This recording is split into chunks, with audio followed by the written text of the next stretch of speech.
Hello, Club 56. Today, we're talking about wisdom. What is wisdom? Where do we get it? How do we use it? Since this is the last lesson before summer, I wanted to give you guys something that you could take with you. So, wisdom. What is it? Do you know someone that's really smart? Like, super duper smart? Like, they always have the answer right, and they always know facts about what you're talking about. Is that wisdom? Well, let's look at the dictionary. It says that wisdom is the quality of having experience, knowledge, and good judgment, the quality of being wise. So, being wise is not about having all the facts, it's not about answering all the questions right, it's about having experience, being mature, and knowing what to do in all kinds of different situations. Wisdom is not something that you can just learn by simply reading about it. Wisdom is something that you actually have to practice, something you have to work at. But just knowing that you have to practice isn't enough. You need to know how to practice. Just like sports, you need a coach. So where do we find the coach? Well, like with everything else, the Bible is where we find a wealth of knowledge on the subject of wisdom. What if you could read a book written by the wisest man who ever lived? What if there was someone who asked God for wisdom and God actually granted him more wisdom than anybody else ever? That's Solomon, son of King David. 2 Chronicles 7 tells the story of Solomon asking God for wisdom. Basically, God visited Solomon in a dream after he had become king, and told him to ask for anything and he would give it to him. Now, of all the things that he could have asked for, massive amounts of wealth, power, long life, endless supplies of Doritos and pop, he could have asked for anything, but instead Solomon said, "You have already made me king. Give me now wisdom and knowledge to be a better king." God was so pleased that he hadn't asked for wealth or to kill his enemies, that he granted him his request, and also told Solomon that because of his great prayer, he would also give him not just wisdom and knowledge, but also riches, possessions, and honor more than any of the kings before him. So after this wisdom was given, Solomon became known for his wisdom and problem-solving skills. My favorite story is when there were these two mothers who came before King Solomon, and they had a really weird problem. So both of them lived in the same house and had given birth at the same time, and one night the first woman's baby had died. She was so distressed that she took her dead child and she switched it with the other woman's baby. Obviously, the second woman was very upset about this, and so they went to King Solomon, and they argued about who the baby belonged to.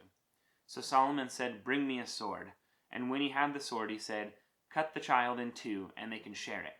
The first woman said, "Yes, cut it in half, neither of us should have the child." But the second woman said, "No, give the child to the other woman, please." And so Solomon gave the child to the second woman because he knew that she loved the baby enough to give it to the other woman. It was truly hers. And the woman who wanted to split the baby obviously did not care about the baby's life. Solomon was pretty wise to be able to figure out how to deal with this situation. So anyway, eventually Solomon wrote down many proverbs or wise sayings, and now we can read them and we can learn about wisdom from the wisest man who ever lived. The book of Proverbs is very long, and it has a lot of information in it, so I'm going to just pick out a few bits here and there, and we're going to examine them together and see if we can learn about being wise. Firstly, let's read what Solomon says about what wisdom is. Proverbs 9:10 says, "Fear of the Lord is the beginning of wisdom, and the knowledge of the Holy One is insight." So he tells us clearly that wisdom comes from fearing God. This does not mean to be scared of God. It means that we recognize God's power, and we recognize how awesome He is, how above us He is, and how small we are in comparison to Him, and that His knowledge is truth. Wisdom begins with us acknowledging that we are not the center of the universe, and that there is someone else above us who is in control. We do not have full control over our lives and over what happens to us. We have responsibility for a lot, but God is truly in control. And when we accept that and put Him above us all, we are beginning to have true wisdom. So what good is wisdom to us? Why do we want it? Well, Proverbs 3:1-16 says, "My son, do not forget my teaching, but let your heart keep my commandments. For length of days and years of life and peace they will add to you. Let not steadfast love and faithfulness forsake you. Bind them around your neck, write them on the tablet of your heart, so you will find favor and good success in the sight of God and man." Trust in the Lord with all your heart, and do not lean on your own understanding. In all your ways acknowledge him, and he will make straight your paths. Be not wise in your own eyes. Fear the Lord, and turn away from evil. It will be healing to your flesh, and refreshment to your bones. Honor the Lord with your wealth, and with the firstfruits of all your produce. Then your barns will be filled with plenty, and your vats will be bursting with wine. My son, do not despise the Lord's discipline, or be weary of his reproof. For the Lord reproves him whom he loves, as a father the son in whom he delights. Blessed is the one who finds wisdom, and the one who gets understanding. For the gain from her is better than gain from silver, and her profit better than gold. She is more precious than jewels, and nothing you desire can compare with her.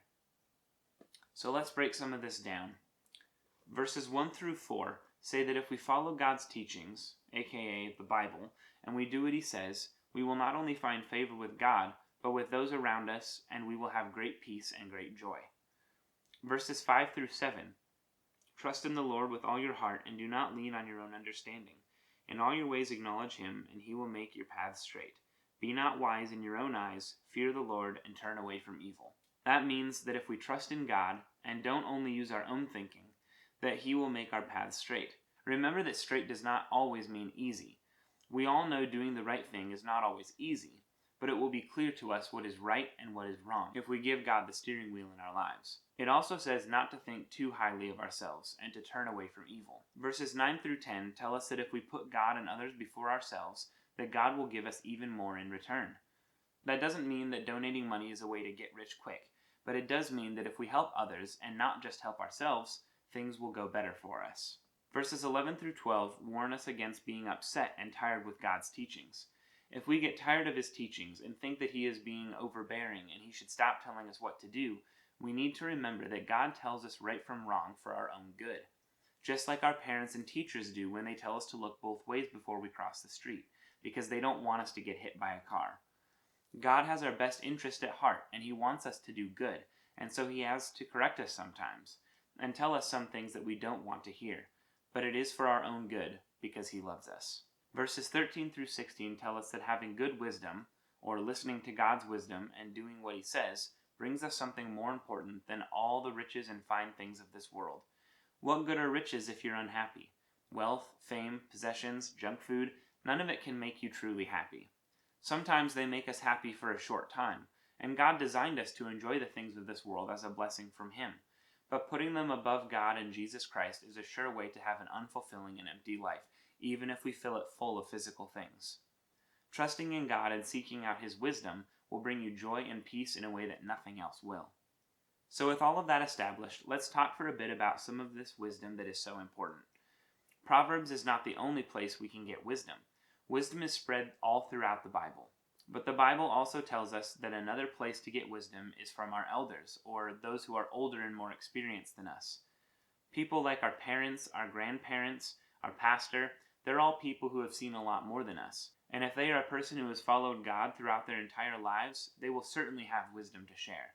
That doesn't mean that everything an older person tells you is true, so remember to think about things yourselves, to use the brain that God gave you to come to your own conclusions about what something means. But remember that sometimes we just don't know enough, and we need to always be ready to go to God and his word and the people that he has placed in our lives for wisdom and guidance. Okay, so let's break down a few more proverbs.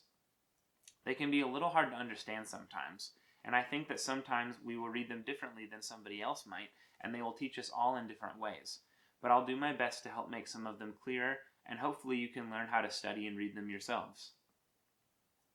Because Proverbs is written with lots of small sayings right after one another, and they aren't always directly related, we're going to just go through a few of them at a time, starting with Proverbs 17:28.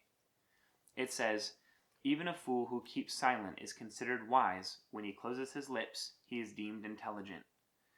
This is one that I have had to work hard at my whole life. I love to talk. I love to tell everyone what I'm thinking, but a lot of the time, I wish I had kept my mouth shut. Because some of the stuff that comes out is really, really silly, or I don't know what I'm talking about and I look foolish. That is what this verse is talking about. It's simply saying, if you keep your mouth shut when you don't know what you're talking about, people will think you're smart. But if you open your mouth and talk too much, even if you have lots of good things to say, You will potentially annoy people, and you might say too much, and people will think that you're foolish. So in short, think before you speak. Think slowly and clearly, and only talk when you know that what you have to say is useful. Next is Proverbs 25:16. If you have found honey, eat only enough for you, lest you have your fill of it and vomit. This one is pretty simple, but very important. It means that if you have found something that is really good and makes you feel happy, like video games, money, a new phone, that's the honey. Let's say it's candy. It's sweet, it's tasty, and it makes you feel good. Now, what happens when you have too much candy? I can actually tell you from my own experience. One time I ate a whole bunch of candy on a road trip, and I ended up throwing up from the candy. So what you can see is that that's what this proverb is saying. If you find a good thing, but you use it too much, whether that's eating too much candy, or being on your phone too much, or thinking too much about how much money you have, the results can be disastrous and potentially really smelly. So even good things need moderation. Think about things you have in your life that are good in small doses, but you could probably use less and be better off. It's hard, but we all struggle with this in one way or another. And finally, Proverbs 25:21 through 22. If your enemy is hungry, give him bread to eat, and if he is thirsty, give him water to drink, for you will heap burning coals on his head, and the Lord will reward you. I really like this one. It's both kind of funny, and it's also really, really good life advice. Basically, it's saying this. If you have a person in your life that is mean to you, someone that you might call your enemy, someone that you don't like being around and that always teases you, it can be really, really tempting to be mean back or to say mean things to and about them, and to fight fire with fire. But listen, if your enemy is hungry, give him bread to eat. That means be nice to your enemies. Instead of thinking about all the ways you can get back at them, do nice things for them. Hold the door for them. Offer them your dessert at lunch. Help them pick up something they dropped. Look for any way you can to help them. Proverbs says that doing that will be like piling hot, burning coals on their heads. In other words, being nice to your enemy will make them stop and think about the situation, and they will be annoyed that this person who they're trying to bug and be mean to is being so nice. At first, they might even get more mad or be even meaner than before, but if you persevere, you can beat them at their own game, and you can out-nice their meanness. And who knows, at the end of it, after the mean things stop, maybe you'll even find a friend, or someone who's hurting inside and needs someone to talk to, someone who will be kind to them. And at the very least, you will take the fun out of being mean to you, and they'll hopefully stop. As you can see, Proverbs in the Bible in general have a lot to say about wisdom, and there are many, many helpful Proverbs in here. In fact, there are 31 chapters in Proverbs, which means that if you read one proverb every day, you can read the whole book in a month, and have a little nugget of wisdom to take with you every day.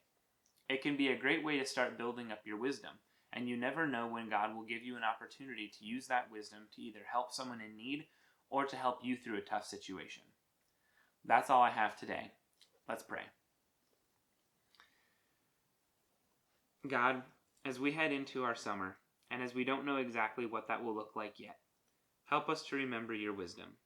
Help us to pray daily that you would give us your wisdom, and that you would give us the strength to search out your wisdom and put it to practice every day, so that we can follow in your footsteps and be blessed by you and be a blessing to others.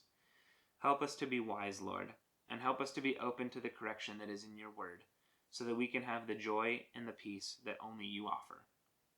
Amen. So that's it. That is the last lesson of Club 56 until after summer. So you guys have a wonderful summer. It's been wonderful being your teacher. Thank you so much for being a part of Club 56 this year, and I will see you guys soon. Bye.